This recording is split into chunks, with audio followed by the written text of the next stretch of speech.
अस्सलाम वालेकुम दोस्तों। आज की वीडियो में मैं आपको कैलकुलेशन करके ये साबित करूंगा कि किस तरह आप 30,000 की स्टार्टिंग सैलरी के साथ सेविंग और इन्वेस्टमेंट करके अपने रिटायरमेंट फंड को 2 करोड़ 75 लाख तक लेके जा सकते हैं। तो वीडियो देखिएगा, इंशाल्लाह आपको बहुत फ़ायदा होगा। तो दोस्तों, कैलकुलेशंस की तरफ जाने से पहले मैं एक चीज़ आपको क्लियर करना चाहता हूँ कि कोई भी सेविंग या इन्वेस्टमेंट प्लान से पहले आपके माइंड में ये क्लियर होना चाहिए कि आपका अपना फाइनेंशियल गोल क्या है, क्योंकि जब तक आपका फाइनेंशियल गोल क्लियर नहीं होगा तो आप एक अच्छा सेविंग या इन्वेस्टमेंट प्लान नहीं बना सकते। सबसे पहले आप अपने माइंड में ये क्लियर हो कि आप अपने फाइनेंशियल और सेविंग प्लान से चाहते क्या हैं। अब आप चाहें तो जो फाइनेंशियल प्लान मैं आपको दिखाऊंगा उसी को फॉलो कर लें, या आप अपना कोई फाइनेंशियल प्लान बना लें। मेन मकसद ये है कि आप सेविंग और अपनी इन्वेस्टमेंट को अर्लियर लाइफ में स्टार्ट करें। जितना अर्ली आप स्टार्ट करेंगे उतने बेहतर आपका प्लान होगा, उतना ही बेहतर आपको रिजल्ट्स मिलेंगे। असल ऑब्जेक्टिव आपका होना चाहिए कि एक प्लान को डिसिप्लिन के साथ फॉलो करें, लॉन्ग टर्म डिसिप्लिन के साथ, क्योंकि इसके बगैर आप रिजल्ट्स अचीव नहीं कर सकते। तो जो प्लान मैं आपको बताने लगा हूँ उसको आम जबान में कहते हैं 50-30-20% प्लान। अब 50-30-20% प्लान क्या है? वो बेसिकली ये कहता है कि भाई आप अपनी सैलरी या इनकम का 50% जो अमाउंट बनता है वो नीड्स के लिए अलग रखें, 30% वांट्स के लिए, और जो आखिरी में 20% होता है वो सेविंग या इन्वेस्टमेंट के लिए। तो फिर से बताता चलता हूँ कि 50% फॉर नीड्स, 30% फॉर वांट्स और 20% फॉर इन्वेस्टमेंट्स। अब नीड्स से तो आप समझ गए होंगे, नीड्स का मतलब क्या है। नीड्स का मतलब बेसिकली जो बेसिक नेसेसिटीज़ ऑफ लाइफ हैं जिनके बगैर आप गुजारा नहीं कर सकते, जैसे फूड हो गया, रेंट हो गया, इलेक्ट्रिसिटी हो गया, ट्रांसपोर्ट हो गया। इसके बगैर आप बेसिकली कमा ही नहीं सकते या आपकी लाइफ ही नहीं चल सकती। तो नीड्स में वो वाले सारे एक्सपेंसेस आ गए। वांट्स नाम से क्लियर है, अगर आप कोई शॉपिंग करना चाहते हैं या फिर कोई वेकेशन पे जाना चाहते हैं या फिर कोई भी ऐसी वॉच हो गई या गाड़ी हो गई या इस तरह की कोई चीज़ जो आप परचेज करना चाहते हैं फ्यूचर में, वांट्स बेसिकली वो अमाउंट हो। तो वांट्स मंथली भी हो सकती है ऑब्वियसली, लेकिन इसमें कोई लॉन्ग टर्म गोल भी आपका हो सकता है कि भाई मुझे साल में अपनी कोई गाड़ी चाहिए, या बेसिकली या 2 साल बाद या 3 साल बाद इस तरीके से मुझे वेकेशन पे जाना है, तो उसके लिए आप वांट्स में वो अमाउंट अलग कर लें। फिर बचता है जो 20% सेविंग और इन्वेस्टमेंट का, वो अमाउंट बेसिकली आपकी सारी की सारी जाएगी एक इस तरह के इंस्ट्रूमेंट्स में जो जहां आपके पैसे से सेव हो और फ्यूचर में आपको रिटर्न दे। तो चले दोस्तों, अब जरा अपने प्लान कैलकुलेशंस की तरफ चलते हैं, जहां से मैं आपको ये दिखाऊंगा कि किस तरह 30,000 से स्टार्टिंग सैलरी से आप सेव करके अपने रिटायरमेंट फंड को 2 करोड़ 50 लाख तक लेके जा सकते हैं। तो आ जाइए कैलकुलेशन की तरफ। तो दोस्तों ये देखिएगा इधर जरा, हमने 30,000 की सैलरी से स्टार्ट किया जो कि पर एनम बनती है 3,60,000, यानी कि 12 महीने की सैलरी आपकी इक्वल करती है 3,60,000। और ऑब्वियसली सैलरी एक जगह रहती नहीं है, इंक्रीमेंट्स लगते हैं आपके। तो हम एवरेज इंक्रीमेंट जो मैं इधर एज्यूम कर रहा हूँ वो है 10% पर एनम का। और जो रिटर्न और इन्वेस्टमेंट है, जो टारगेट अभी जिस पे ये कैलकुलेशन चल रही है, वो है 12%। तो 12% रिटर्न और इन्वेस्टमेंट में आप कहाँ तक जा सकते हो, आए देखते हैं। तो और ये देखिए, इसको मैंने इस तरीके से डिफरेंशिएट किया हुआ है कि आपकी एज, लेट सपोज 24 साल की एज में आप जॉब पे लग चुके हो, या कोई भी इनकम अपना बिजनेस भी हो सकता है, आप लग चुके हो। तो इस साल बेस ईयर हम ले लेते हैं 2023 को। ये होगी जनाब आपकी सैलरी पर एनम जो है 3,60,000। तो उसको हमने डिस्ट्रीब्यूट कर दिया 50%, 30% और 20% पे। 50% नीड्स हो गई जो कि 1,80,000 बन गए, आपकी वांट्स हो गए 1,08,000, और एंड में इन्वेस्टमेंट के लिए पहले साल का जो बचत है आपके पास वो है 72,000। अब इसमें ऑब्वियसली अगर आप फील करते हो कि यार मेरी तो इतनी नीड्स नहीं है, क्योंकि मैं इस वक्त एक फैमिली के साथ रह रहा हूँ, बट फॉर इंस्टेंस पेरेंट्स के साथ रह रहे हैं, तो ऑब्वियसली जब आप पेरेंट्स के साथ रहते हो तो नीड्स पे इतना आपका खर्चा नहीं हो रहा होता। तो इसको आप किसी तरीके से भी डायरेक्ट कर सकते हो, चाहे कुछ अपनी वांट्स पूरी आप कर लें, या इसमें कोई एक अमाउंट आप इन्वेस्टमेंट की तरफ भी लेके जा सकते हैं। फिर मैं ये कहूँगा कि वो डिपेंड करता है कि आपका फाइनेंशियल गोल क्या है। लेकिन अगर आप इस मैं ये रिकमेंड करूँगा कि इस एज में अगर आप इन्वेस्टमेंट की तरफ ज़्यादा ध्यान दें तो उसका रिजल्ट आपको बहुत अच्छा मिलेगा। आप देख सकते हैं, इसको मैंने कन्वर्ट किया हुआ है कुछ शीट्स पे। आप देख सकते हैं मैंने जो इसको सेविंग के अमाउंट को, जो इन्वेस्टमेंट जो आप करेंगे उसको मैंने कन्वर्ट किया हुआ है इधर, कि कौन कौन से इंस्ट्रूमेंट्स हैं या कौन कौन से एवेन्यूज़ है जिधर आप इन्वेस्ट कर सकते हो। तो उसमें पाकिस्तान स्टॉक एक्सचेंज है, कोई सेविंग्स अकाउंट है जिसमें कन्वेंशनल बैंकिंग भी है और इस्लामिक बैंकिंग भी है। तो डिपेंड करता है आप पे, अगर आप इस्लामिक बैंकिंग के साथ कंफर्टेबल हो तो इस्लामिक बैंकिंग में करो। और इसी तरीके से नेशनल सेविंग है, म्यूचुअल फंड्स हैं जो कि अलग अलग इंस्ट्रूमेंट्स, वो भी उधर भी अलग अलग फंड्स होते हैं, कुछ इक्विटी में होते हैं, कुछ मनी मार्केट में होते हैं, इस तरीके से कुछ मिक्स भी होते हैं। डिपेंड करता है रिस्क प्रोफाइल के ऊपर। और फिर इंश्योरेंस है। अब इंश्योरेंस में दो फ़ायदे हैं। एक तो ये कि खुदा ना खास्ता आपको कोई कोई हादसा पेश आता है, कोई इंजरी पेश आती है, तो वो भी यहाँ से आप कवर हो जाते हो, जेब से आपको पैसे नहीं देने पड़ते। और सेकेंडली जो प्रीमियम आप जमा कराते हो, अगर आपने यूज़ नहीं किया इंश्योरेंस को, तो वो प्रीमियम भी कन्वर्ट हो जाता है एक अच्छे अच्छे रिटर्न में, और जब वो इंश्योरेंस पॉलिसी एक्सपायर हो रही होती है। तो इस तरीके से आप उसको डिस्ट्रीब्यूट कर लें अपने पास आप इस तरह की शीट बना लें। सिमिलरली बॉन्ड्स हो गई, जो कि एक बड़ा एक बड़ी परसेंटेज थी, 30% आपकी सैलरी की। तो जैसे हो सकता है आप कार के लिए कोशिश कर रहे हो, या कोई वेकेशन हो, कोई छुट्टियों पे आपने कहीं जा घूमने का प्रोग्राम हो, या शॉर्ट टर्म में कोई शॉपिंग करनी हो, या बाहर खाना हो, इस तरीके से आप उसको इस तरीके से डिस्ट्रीब्यूट कर सकते हैं। एंटरटेनमेंट हो गई, मूवीज़ वूवीज़ बाहर देखनी हो, इस तरह से। फिर चैरिटी भी आप चाहें तो इसमें अलग कर सकते हैं, वो भी बहुत अच्छी बात है और करना भी चाहिए। फिर नीड्स में देखें, इसी तरीके से रेंट हो गया, इलेक्ट्रिसिटी हो गया, डिपेंड करता है। अगर आप पेरेंट्स के साथ रह रहे हो तो रेंट नहीं होगा, तो वो भी एक एडवांटेज है। वो इलेक्ट्रिसिटी हो गई, वाटर, फूड, फूड यानी जो नॉर्मल कंजम्पशन पे हम जो करते हैं रोज़ाना 3 वक्त का, ट्रांसपोर्ट हो गई, फ्यूल हो गया, सप्लाईज हो गई छोटी मोटी। तो नीड्स में ये चीज़ आ गई जिसके बगैर बेसिकली आप सर्वाइवल ज़रा मुश्किल है आपकी डेली लाइफ के लिए। तो चलिए वापस चलते हैं पहली शीट की तरफ।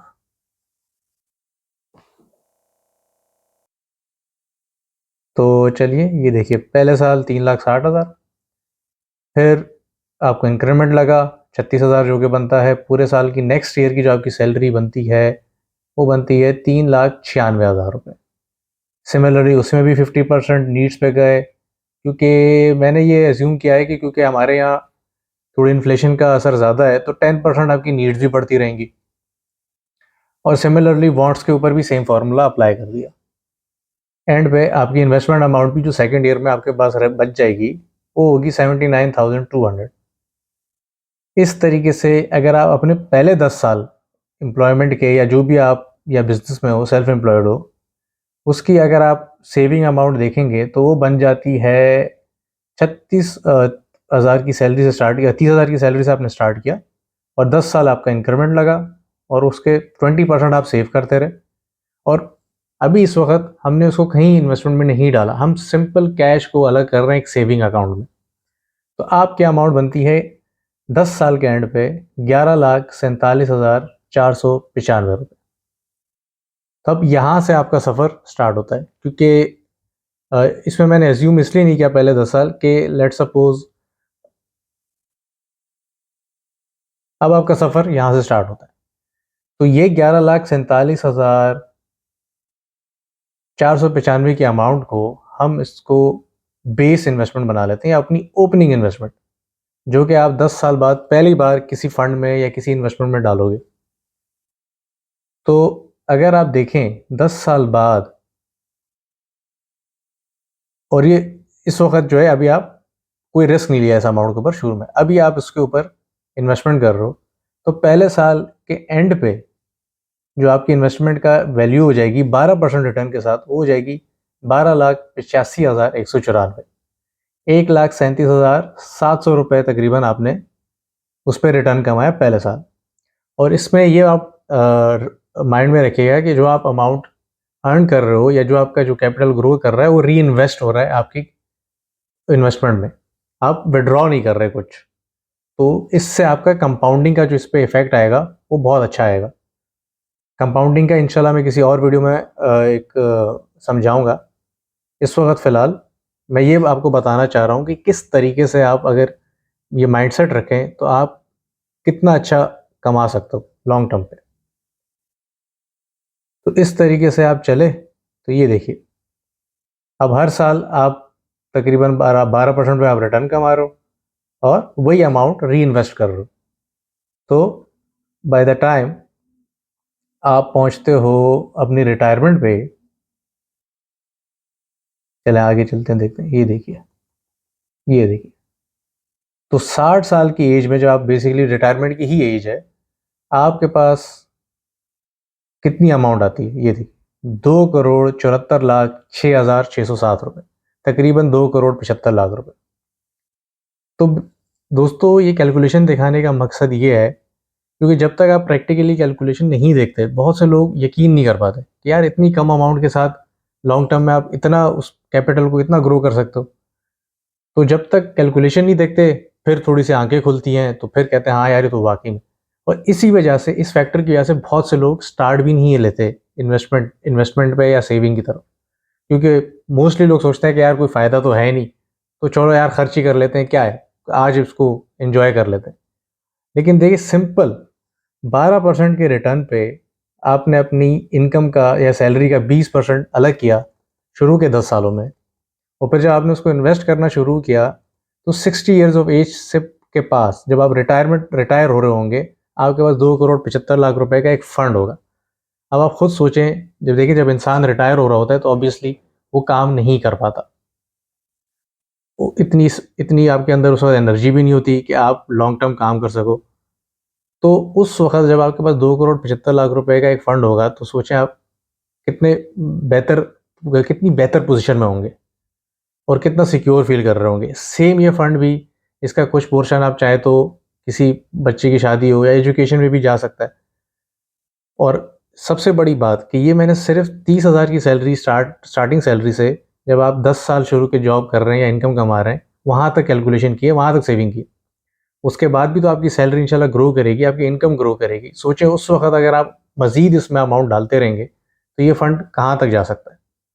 थोड़ी देर सोचें, आप सोचें कि ये कितनी बड़ी ग्रोथ हो सकती है। अगर आप 34 साल के एज पे, ऑब्वियसली आपकी सैलरी उसके बाद भी ग्रो करेगी, तो आप कि पर ईयर इनकम हो सकता है 12 लाख हो, 14 लाख हो, इससे भी ज़्यादा हो सकती है। तो सिर्फ अगर आप इस फॉर्मूले को भी लेके चलें, या चले उस वक्त क्योंकि फैमिली स्टार्ट हो जाती है, तो सेविंग थोड़ी सी कम हो सकती है आपकी, may be not 20% of your salary या इनकम, 10% हो सकती है, 5%। लेकिन आपकी ग्रोथ कितनी एक्सपोनेंशियल होगी अगर आप उस वक्त भी इस फंड में अमाउंट डाल रहे होंगे, तो आप खुद देख सकते हैं। तो के बताने का मकसद मेरा ये था कि क्लियर हो माइंड कि कितनी इसमें पोटेंशियल है। आप सिंपल, आप थोड़ी देर के लिए सोचें, अगर आप यही अमाउंट 12% के बजाय एक्टिवली अच्छी, उससे अच्छे एवेन्यूज ढूंढ के 14% रिटर्न पे ले जाते हो पर ईयर, सिर्फ 2% की रिटर्न को बढ़ा के, तो आपके पास ये अमाउंट कहाँ तक पहुँचती है एट द एज ऑफ 60। तो ये देखिए, 4,50,00,000 रुपए, तकरीबन 4,49,86,942 रुपए, सिंपल 2% के उस पर, सिंपल सिर्फ 2% का रिटर्न जब आपका बढ़ता है, तो आपकी ये अमाउंट पहुंच जाती है 4.5 करोड़ रुपए तक। पिछली कैलकुलेशन में कितनी थी, 12% पे 2,75,00,000, तो 1,70,00,000 का ही जंप है ओवर टाइम जब आप रिटायर हो रहे होते। तो ये असल में लोगों को अंदाज़ा नहीं है, और कैलकुलेट लोग करते ही नहीं है, तो इस वजह से डिसहार्टेड होते हैं, और सेविंग की तरफ, इन्वेस्टमेंट की तरफ उनका रुझान ही नहीं होता। और फिर जब वो बड़ी एज पे पहुंचते हैं, 30s में, अर्ली 40s में, वो सिक्योर फील भी नहीं कर रहे होते, क्योंकि साइड में कोई अमाउंट भी नहीं है। खुदा ना खास्ता कोई ऊपर नीचे कोई चीज़ हो गई, तो क्या होगा एंड में। दोस्तों, आपने जैसा देखा कैलकुलेशन की तरफ, और होपफुली आपका ज़रा सा माइंड खुला होगा इस तरफ कि देखें, जब तक आप कोई चीज़ प्रॉपर तरीके से रिसर्च और प्लान नहीं करेंगे, आप सही फैसला नहीं ले सकते। तो हमेशा अपनी रिसर्च खुद करिएगा। ये बेसिकली शुरू में इसका रिटर्न इतना ज़्यादा नहीं है, और इसी वजह से लोग नहीं भी करते ये कि अबे यार अभी कहाँ डालें पैसे, कोई फ़ायदा ही नहीं है, 72,000 रुपये साल के डालने का क्या फ़ायदा। इस तरीके से बहुत से लोग बात करते हैं। लेकिन मैंने आपको साबित किया कैलकुलेशन के साथ कि सिर्फ 12% के रिटर्न के साथ ही आप 2,75,00,000 तक अपने रिटायरमेंट तक पहुंच सकते हो। तो थोड़ी सी एक्टिव इन्वेस्टिंग के साथ आप बहुत बेहतर रिजल्ट ले सकते हो। बात 72,000 रुपये की नहीं है, या इवन हो सकता है आप 36,000 सेव कर सकते हो पहले साल। असल बात है कि डिसिप्लिन के साथ लॉन्ग टर्म एक प्लान को फॉलो करें।